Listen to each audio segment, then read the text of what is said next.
वही सारे टुकड़ों में बट जाता है वो अखंड और आनंद स्वरूप स्वयं अनेक रूपों में बटा हुआ है। किसी ने बांटा नहीं है, स्वयं है। क्यों? ये उसका स्वभाव है। उसी ज्ञान से आकाश बना, फिर उसके बाद वायु बनी, फिर उसके बाद अग्नि बनी, फिर उसके बाद जल बना, फिर उसके बाद पृथ्वी बनी, और फिर ये सारा भूमंडल बन गया। शरीर, इंद्रिय, मन, बुद्धि आदि सब बन गए, पंचीकरण हो गया, सारे पदार्थ भी बन गए संसार के।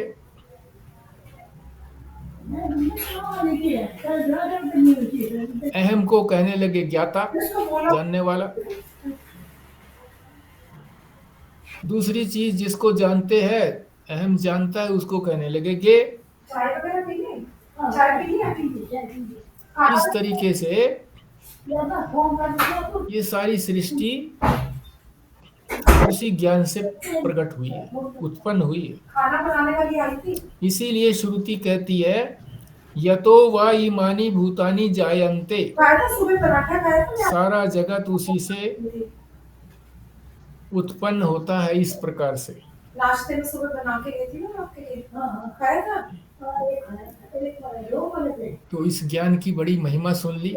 जो अखंड ज्ञान है वही हमारा स्वरूप है। उसी को हमने शाब्दिक रूप से तो जान लिया, शब्दों के रूप से। आप कह रहे हो कि एक पढ़ा रह गया, इसलिए मैं बता रही हूँ कि वो मेरा और मन में सबके लिए बनाया था, एक आशु के लिए बनाया, एक समझ भी लिया इस बात को, सबके लिए बनाया था एक कि ये मेरा स्वरूप है। मम्मी मेरे को कहने लगे कि तूने आशु के लिए एक ही पराठा, परंतु अनुभव में नहीं आता। फिर मैंने कहा ले दो पड़े हैं यहाँ पे। समझ लेने के बाद भी स्थिर नहीं रहता। जैसे भगवान विष्णु ने गाधी महर्षि को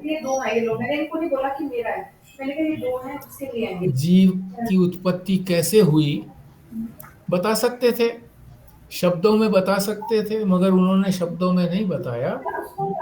वो उनको, महर्षि को, गाधी को अनुभव कराना चाहते थे कि जब तक कोई चीज अनुभव में नहीं उतरती है तब तक वो दृढ़ नहीं बनती है।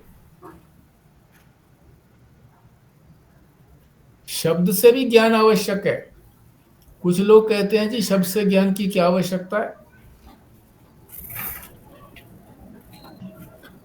शब्द से परोक्ष ज्ञान तो होता है, तो पहले तो परोक्ष ज्ञान ही होगा, मैं रूप से नहीं होगा। पहले पर रूप से होगा, अन्य रूप से ज्ञान होगा, और फिर मैं रूप से होगा, उसको कहते हैं अपरोक्ष ज्ञान। कुछ लोग कहते हैं कि शास्त्र की क्या जरूरत है, शास्त्र ही तो ये परोक्ष ज्ञान कराता है, और फिर उसके बाद जो है अपरोक्ष ज्ञान कराता है, नहीं तो रास्ता ही नहीं खुलेगा, अपने स्वरूप को जान ही नहीं पाओगे, परमात्मा के स्वरूप को नहीं जान पाओगे। तो स्थिर करने की बात कही है कि जो शब्दों से ज्ञान हो गया है उसको स्थिर करना है। वो कैसे होगा? अनुभव से। अब अनुभव कब होगा? जब निरंतर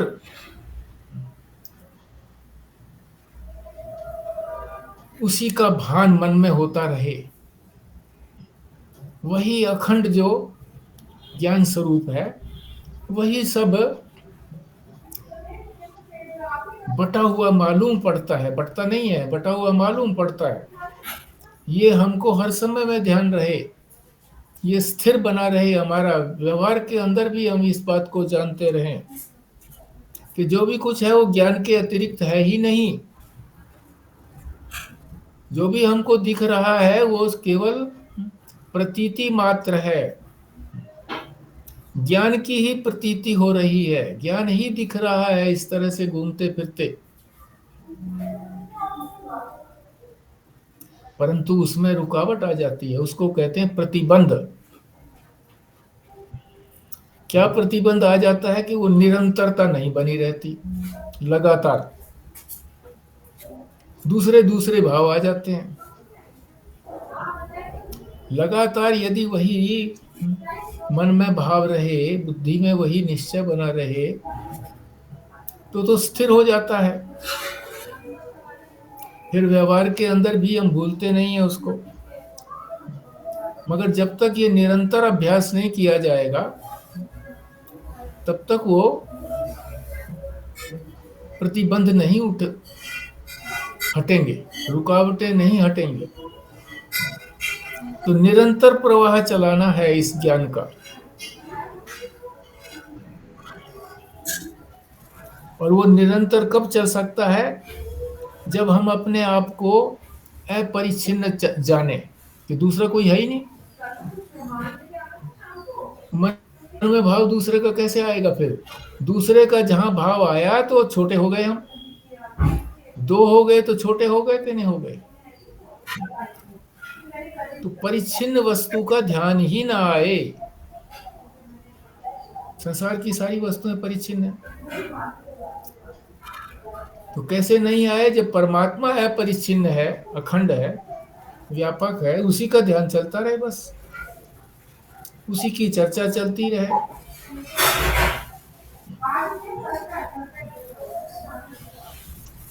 तो वो तो अखंड है, सीमित नहीं है, अपरिच्छिन्न है। तो परिच्छिन्न वस्तुओं का अपने आप ही ध्यान नहीं आएगा। जब हम अपने आप को अपरिच्छिन्न जानेंगे और दूसरा कोई जानेंगे ही नहीं कि हमारे अतिरिक्त और कोई है ही नहीं, अद्वितीय हूं मैं, दूसरा कोई है ही नहीं, मैं अपरिच्छिन्न हूं, व्यापक हूं, तो व्यापक हूं तो दूसरा कहां से आएगा? कोई होगा ही नहीं। फिर मेरी व्यापकता ही खत्म हो जाएगी अगर दूसरा कोई हो गया तो।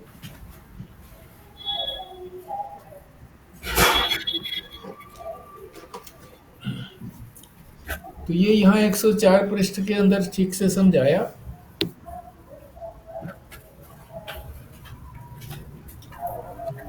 और जब ये चीज हमारे अनुभव में उतर जाती है बार बार के अभ्यास से, तो फिर ये कभी मिटती नहीं है, क्योंकि ये नित्य है।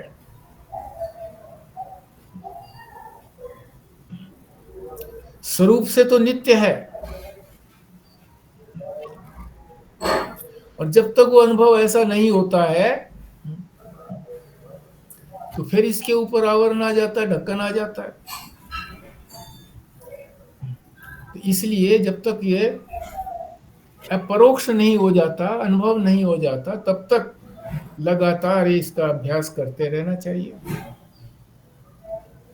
फिर उसके बाद 105 के पृष्ठ पर आध्यात्म योगे आगे क्या करना है ये बता रहे हैं कि अध्यात्म योग का प्रयास करना है।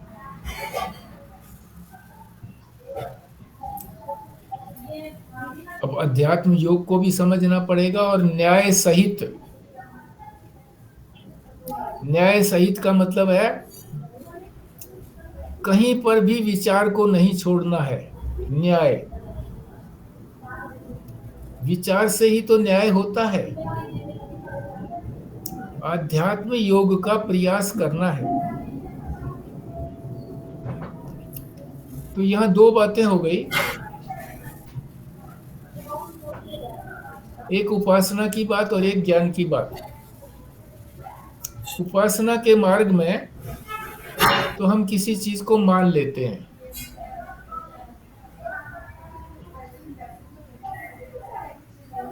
कि ये ऐसी है, मान लिया।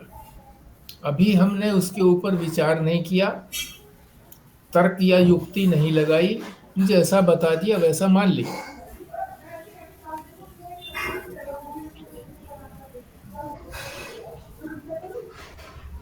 और वो मानना हमारे ऊपर निर्भर है। अगर हमारा हृदय जो है वो भक्ति प्रधान है, तो सदगुरु जो कहेंगे, उपाय बताएंगे, वो हम उपाय मान लेंगे।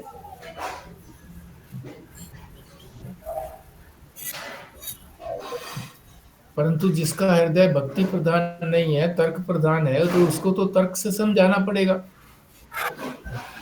जब तर्क से उसको बात ठीक लगेगी,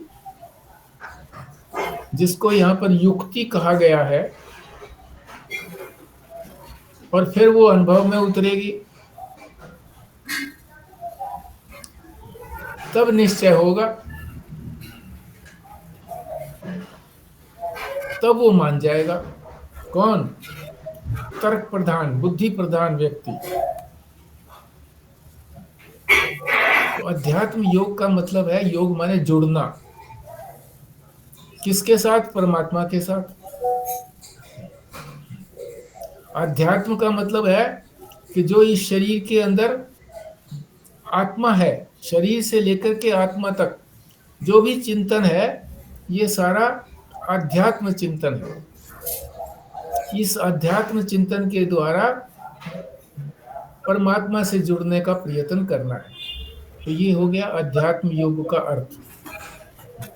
शरीर से लेकर के अहंकार पर्यंत, यानी आत्मा तक, अहंकार को पार करके आत्मा तक जो भी जानकारी है, उस सारी जानकारी को प्राप्त करना, उसका उद्देश्य है परमात्मा से जुड़ना। योग माने जुड़ना, अध्यात्म के द्वारा परमात्मा से जुड़ना, और वो न्याय सहित, यानी विचार के सहित, केवल मान्यता से नहीं। क्योंकि ये जो ज्ञान का ग्रंथ है, अध्यात्म पटल, मान्यता का वो नहीं है, ग्रंथ नहीं है, ये ज्ञान का ग्रंथ है, भक्ति का ग्रंथ नहीं है, ज्ञान का ग्रंथ है। इसलिए विचार को नहीं छोड़ना है, विचार तो करते ही रहना है, और विचार करके जब युक्ति से, तर्क से ठीक लगे वो, और अनुभव में उतरे, तो पक्का हो जाएगा। फिर श्रुति तो कह ही रही है उसी बात को, श्रुति की बात को ऐसे कैसे मान लेना, वो तो हो गई भक्ति। और उस बात को युक्ति पूर्वक ठीक से समझ लेना, और अनुभव में उतार लेना, यानी अपरोक्ष अनुभव हो जाना। फिर उसके बारे में कोई संदेह नहीं रहता, और वो ज्ञान फिर कभी हटता भी नहीं है। दरवाजा बंद करके जाइयो। हाँ,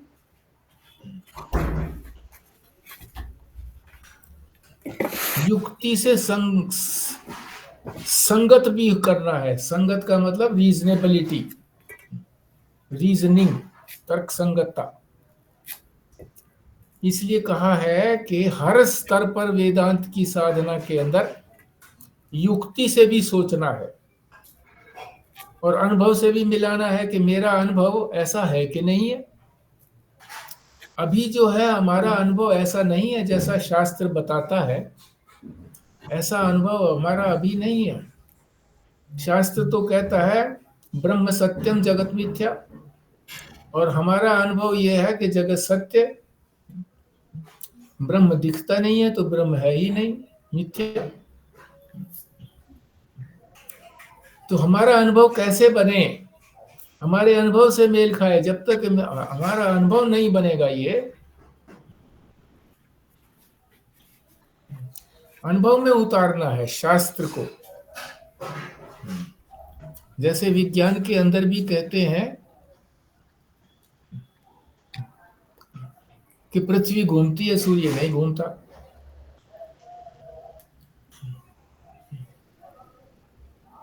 पर हमें तो लगता है कि सूर्य पूर्व में निकला, पश्चिम में छिपा।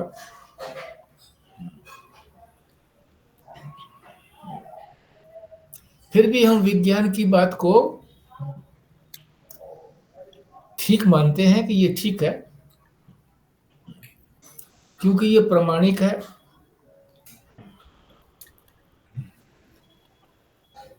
निष्पक्ष लोगों ने ये विज्ञान से सिद्ध किया है। इसी तरह से अनेक जो हमारे अनुभव से विपरीत है वो शास्त्र बताता है। जैसे हमारा स्वरूप भी बताता है कि हमारा स्वरूप ऐसा है, ऐसा है, ऐसा है, ऐसा है। असंग है हमारा स्वरूप, मगर फिर ये संग कर लेता है, जुड़ जाता है किसी के साथ, शरीर से लेकर के अहंकार पर्यंत जुड़ जाता है और फिर उसी का ही सुख दुखों को भोगने लगता है। तो कह रहे हैं युक्ति से सोचना है, बार बार सोचना है, अनुभव में उतारना है, तो ये सारे प्रतिबंध जो है वो हट जाएंगे। प्रतिबंध क्या है? उससे विपरीत हम अपना व्यवहार करने लगते हैं, विपरीत सोचने लगते हैं, विपरीत भाव बनाने लगते हैं, तो यही प्रतिबंध है और कोई प्रतिबंध नहीं है। वही धारा चलती रहे तो स्थिर हो जाती है बात।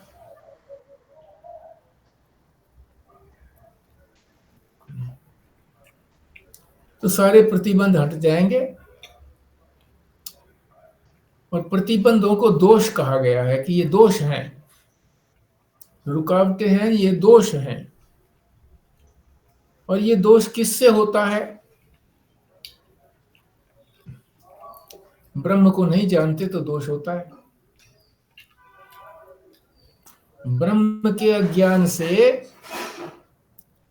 जो ये मिथ्या प्रतीति होती है, ब्रह्म को नहीं जाना तो सारे संसार को जान लिया, संसार दिखने लगेगा। रस्सी को नहीं जाना तो सर्प, माला, जलधारा ये सब दिखने लगेंगे।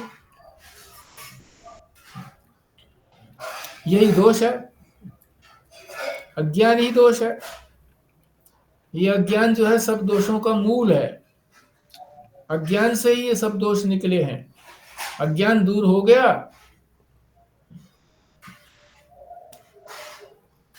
तो फिर ये ऐसे लगेगा कि अरे संसार जो यहाँ अभी अभी एक क्षण पहले था कहाँ गया,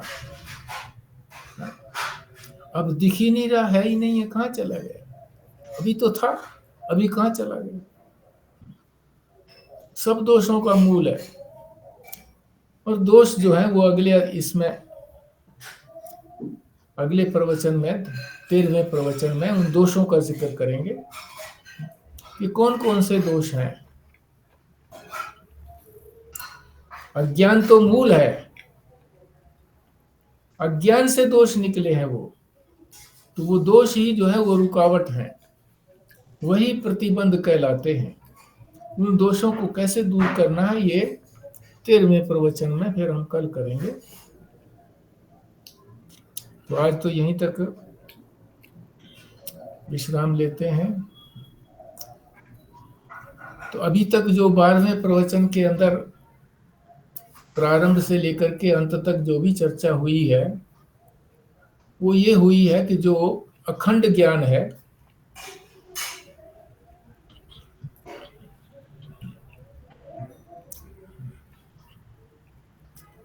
वो कैसा है? असंग है, किसी के साथ संग उसका होता नहीं है।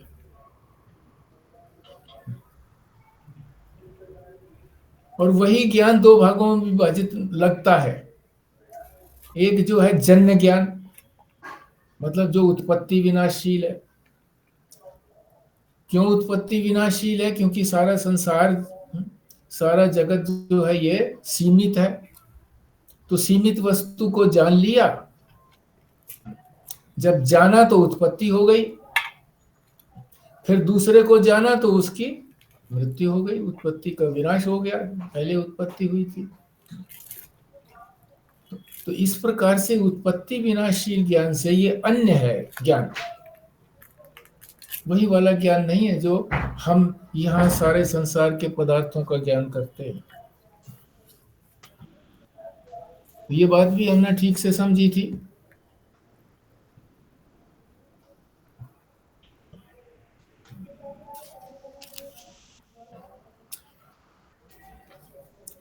फिर ये भी समझा था कि जीव और जीव भाव जीव का स्वरूप तो वही ईश्वर का स्वरूप है, और भाव जो है वो बदलते रहते हैं।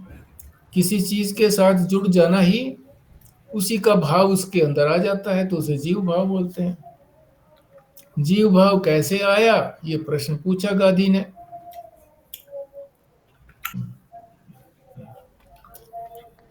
भगवान विष्णु से, और उन्होंने शब्दों में उत्तर ना दे करके अनुभव कराने की सोची, और वो फिर अनुभव गांधी की जो कथा है उसके द्वारा वो अनुभव भी हो गया गांधी को। क्या अनुभव हुआ कि जो चीज हमारे मन में है वही चीज हमें बाहर भी प्रतीत होती है। जो हमारे अंदर ज्ञान है वही ज्ञान बाहर भी प्रतीत होता है, वो ज्ञान उससे अलग नहीं है। जो जानने वाला है और जो जाना गया है उसमें दोनों में कोई अंतर नहीं है, ज्ञान ही तो है।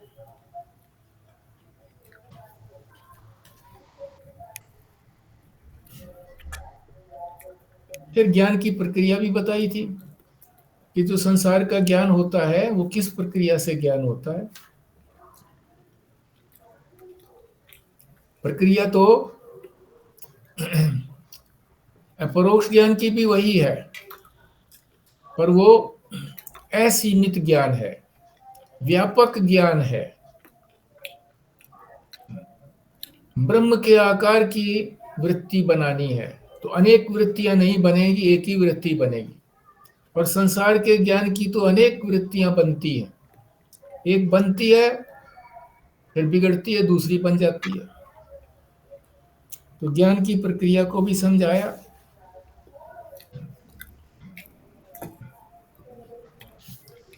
फिर ये भी बताया कि जब एक व्यक्ति को का आवरण भंग करता है, एक व्यक्ति किसी पदार्थ का ज्ञान करता है एक व्यक्ति, और ज्ञान से ही उसको सुख या दुख की अनुभूति होती है। अनुकूल होता है तो सुख, और प्रतिकूल होता है दुख। उसी को प्रारब्ध कहा गया है, उसी को व्यक्तिगत प्रारब्ध कहा गया है, यानी व्यष्टि प्रारब्ध कहा गया है। और उसी प्रकार का अनुभव जब अनेकों को होता है तो उसको समष्टि प्रारब्ध कहते हैं। तो व्यष्टि प्रारब्ध और समष्टि प्रारब्ध, इसकी भी चर्चा हुई थी।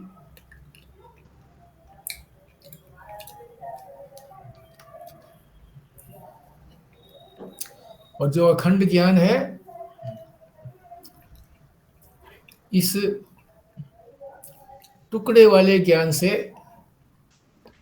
अलग है वो ज्ञान।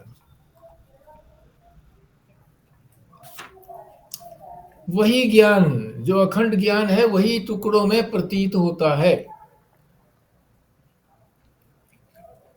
और वो अखंड ज्ञान कहाँ रहता है? हमारे हृदय गुफा के अंदर, जिसके लिए परमेष्ठी शब्द कहा गया है यहाँ पर। और वही जब विभाजित रूप से हमें सारे संसार में विभाजित हो जाता है तो देव, पितृ, मनुष्य, इन रूपों में प्रकट होता है। वही जो है त्रिपुटी के रूप में मालूम पड़ता है, ज्ञाता ज्ञान के।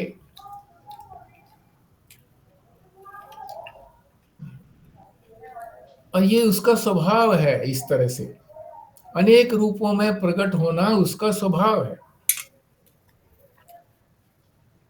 जानबूझ के ऐसा नहीं होता, स्वभाव है। स्वभाव से ही जब तक अज्ञान रहेगा देखने वाले को, तब तक वो इसी तरह से मालूम पड़ता रहेगा।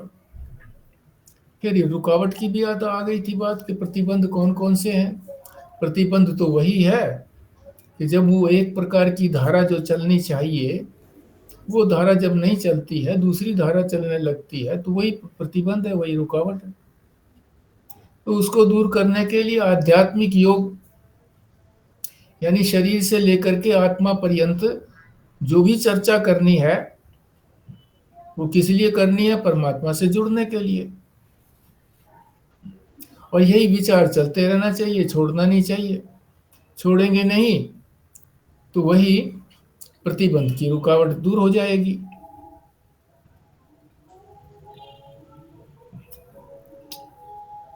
और वो जो है विचार जो है वो युक्ति से होना चाहिए, और उसको युक्ति को फिर अनुभव में उतार लेना चाहिए, तभी जाकर के वो स्थिर रहता है, और फिर वो ज्ञान कभी, जो अपना स्वरूप है, वो कभी भूलता नहीं है। तो यही हमने आज चर्चा की है। अब आप चर्चा करिए।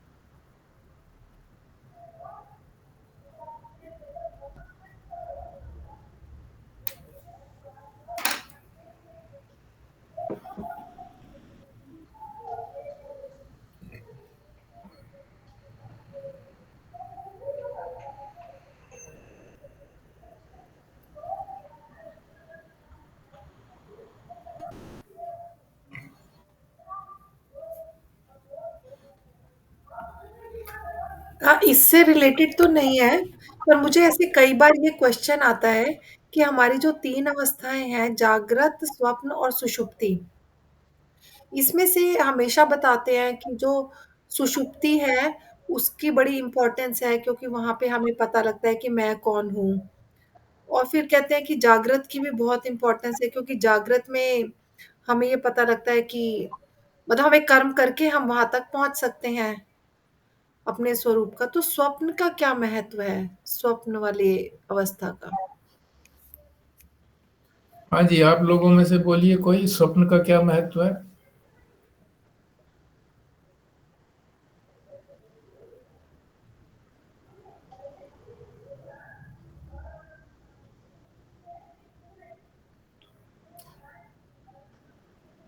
एक ही पद को याद रखिए, दृश्यत्व मिथ्यात्व, कि जो दिखता है वो मिथ्या होता है, झूठा होता है। स्वप्न के अंदर हमको जो कुछ दिखा, जगने पर उसको हमने सच्चा तो नहीं माना ना, उसकी चिंता ही नहीं की, फिर वो तो स्वप्न था, बेकार था, वो वास्तविकता नहीं थी, दिखा। तो दृश्यत्व मिथ्यात्व, दृश्य जो है, जो भी दिखता है वो मिथ्या होता है। ये भी तो दृश्य ही है, जागृत अवस्था भी तो दृश्य ही है, इसी को, इसको भी तो हम देख रहे हैं। देखने में अंतर नहीं है, यहां भी देख रहे हैं पदार्थों को, वहां भी देख रहे हैं हम, स्वप्न के अंदर भी। जब हम उसको मिथ्या कह देते हैं तो इसको भी मिथ्या कह देना चाहिए। सिद्धांत को, मीटर रोड को, एक ही मीटर रोड तो चलनी चाहिए ना। या तो अगर इसको सच्चा मानते हैं जागृत को, तो स्वप्न को भी सच्चा मानो, पर स्वप्न को तो सच्चा मानने को तैयार नहीं। स्वप्न के अंदर है जो 1 लाख की या 1 करोड़ की जो लॉटरी निकली थी, तो हम अपने आप को कोई धनवान तो मानते नहीं है कि हमारे 1 लाख या 1 करोड़ हमारी अलमारी में पड़े हुए हैं। नहीं, है ही नहीं। उसको मिथ्या मानते हैं और इसको सच्चा मानते हैं। तो हमारा आधार हमने जागृत को ही रखा हुआ है, इन दोनों अवस्थाओं को हमने छोड़ रखा है, कि दृश्यत्व मिथ्यात्व की हम कदर ही नहीं करते, कि ये भी दिख रहा है तो इसको भी छोड़ो। शास्त्र तो कहता ही है कि ये दिखता है सब, प्रतीति मात्र है, सारा संसार है ही नहीं, प्रतीति मात्र है। और सुषुप्ति का वही तो, हाँ जी, वही जो मेरी समझ में आया ना जी, जो बहन कह रही है कि भाई स्वप्न की इम्पोर्टेंस क्या है। ये कहते हैं कि भाई इम्पोर्टेंस तो जागृत की है, क्योंकि जागृत में ही विवेक कर सकते हैं। अवस्थाएं हैं, स्वप्न की अवस्था आएगी, सुषुप्ति की अवस्था भी आएगी। सुषुप्ति की अवस्था में यही कहते हैं कि हम लोग ब्रह्म से जो है ना, उस आनंद की अनुभूति हुई, मगर अज्ञान हुआ, इसलिए उसकी इम्पोर्टेंस नहीं है कि हम ये चाहें कि जी सुषुप्ति बनी रहे हमें को हमेशा, कोई फायदा नहीं है उसका। और स्वप्न में भी कोई विवेक नहीं कर सकता, क्योंकि इंद्रियां नहीं है वहां पर, ज्ञान नहीं हो सकता, विवेक नहीं कर सकता। तो ये जो महत्वता पूछ रही है कि भाई स्वप्न की भी कोई महत्वता है, महत्वता ना स्वप्न की है ना सुषुप्त की है। जागृत में विवेक कर सकता है, उसी की महत्ता है, जागृत अवस्था में विवेक करें। आधार क्या लोगे? विवेक किस चीज का करोगे? विवेक तो जो आपने बताया वही करेंगे, वो जागृत में हो सकता है ना जी। नहीं हो तो सपन में भी सकता अपने है, हाथ में नहीं है, वो हो तो मिथ्यात्व का, वो सकता ही है। जागने के स्वप्न का भी जागने के बाद ही मिथ्यात्व पता चलेगा ना। स्वप्न के अंदर तो मिथ्यात्व का लगता नहीं है करके। करेंगे तो ठीक है, मगर वहां से जो हमको ज्ञान मिला, वहां पर स्वप्न के अंदर ज्ञान मिला, सुषुप्ति के अंदर ज्ञान मिला, उसी ज्ञान से तो हम अपना सारा विवेक करेंगे इसका, जागृत का। जागृत के अंदर क्या चीज सच्ची है, क्या चीज झूठी है, इसका भी तो विवेक तभी करेंगे ना जब एक आधार मिलेगा हमको। तो आधार मिल गया हमको, स्वप्न का मिल गया कि जो भी दिखता है वो सब माया है ही नहीं। और वो मिल गया सुषुप्ति के अंदर कि निर्विशेष चेतन, कोई विशेषता है ही नहीं उसके अंदर, मैं ही मैं हूं, सबको छोड़ दिया तब मैं बचता हूं। तो इन दोनों के, अगर ये दोनों ना हो तो किस किस आधार पर हम विवेक करेंगे, बोलो। नहीं, आप तो ठीक कह रहे हो, महत्व तो, तीनों अवस्थाओं का अपना अपना महत्व है। तो विवेक और जो हमें करना है, विवेक और अविवेक के बीच में जो फर्क करना है, जो विवेक करना है, वो तो हमें वहीं से ही आएगा, स्वप्न से भी आएगा और वहां से सुषुप्ति पे से भी आएगा। पर कर्म की भूमि तो जागृत में ही है, जहां हम कर्म करेंगे। वैसे तो सूक्ष्म कर्म तो वहां भी होता है, स्वप्न में भी होता ही है ना सूक्ष्म कर्म तो। हाँ सूक्ष्म कर्म तो वहां भी होता है। वहां पे इंद्रियां हैं, मन है, इंद्रियां नहीं है। मन है, कर्म, हाँ, मन सूक्ष्म है। सूक्ष्म शरीर है वहां पर, है ना। सूक्ष्म शरीर है, सूक्ष्म शरीर नहीं कहेंगे, मन है। सिर्फ मन। इंद्रियां नहीं है, इंद्रियां तो जागृत में ही है। हम्म।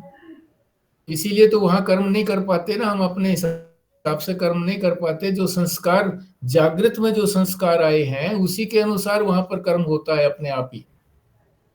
इंद्रियां नहीं है, इंद्रियां जागृत को ही इंद्रियों का वो कहा गया है कि जब इंद्रियां विषयों से संपर्क करती हैं तो उसको जागृत कहा जाता है। और जब इंद्रियां लय हो जाती हैं, मन के संस्कारों से ही हमको स्वप्न दिखता है तो उसको स्वप्न कहा जाता है। पदार्थ भी हमको मनोकल्पित ही मिलते हैं, जो जो जागृत में हम पदार्थ देखते हैं वही पदार्थ हमको दिखते हैं। पदार्थ न होते हुए भी पदार्थ दिखते हैं, पदार्थ नहीं होते वहां पर मगर पदार्थ दिखते हैं। स्वप्न का एक और भी बड़ा महत्व है कि हमारी जो निर्माण शक्ति है, निर्माण शक्ति अनंत है वहां पर। जैसे परमात्मा की निर्माण शक्ति अनंत है, इसी प्रकार से हमारी भी निर्माण शक्ति अनंत है वहां पर। स्वप्न के अंदर हम पहाड़ पर चढ़ लेते हैं, आकाश में उड़ लेते हैं,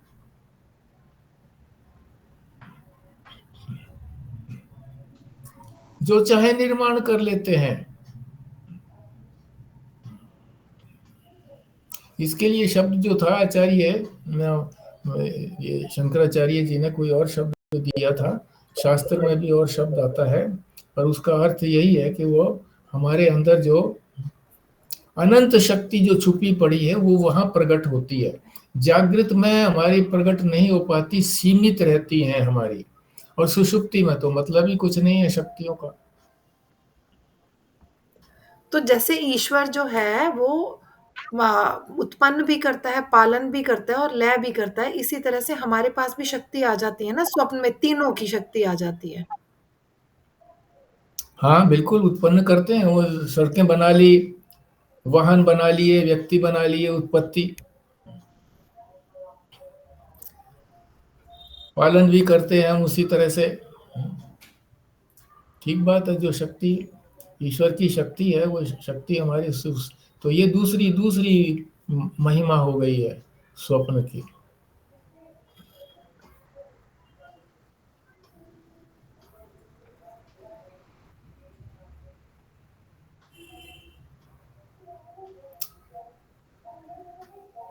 ठीक है जी, फिर खुराना जी करोगे पूर्णाहुति? जी। हम्म। ओम पूर्णमदः पूर्णमिदं पूर्णात् पूर्णमुदच्यते पूर्णस्य पूर्णमादाय पूर्णमेवावशिष्यते। ओम शांति शांति शांति नारायण नारायण नारायण नारायण। नारायण। नारायण। नारायण।